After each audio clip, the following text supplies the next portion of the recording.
مساء الغموض على أجمد جمهور.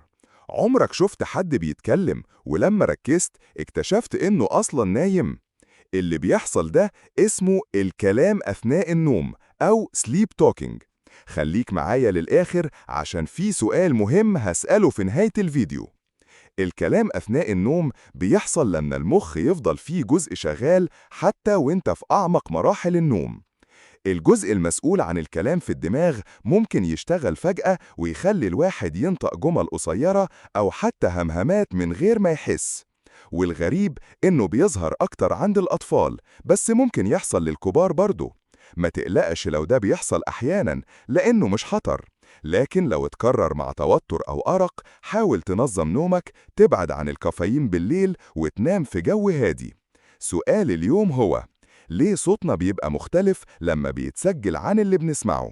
اعمل لايك، ما تنساش تسيب إجابتك في الكومنتات واشترك في القناة عشان يوصلك كل جديد. كان معاكو معلومة على السبورة.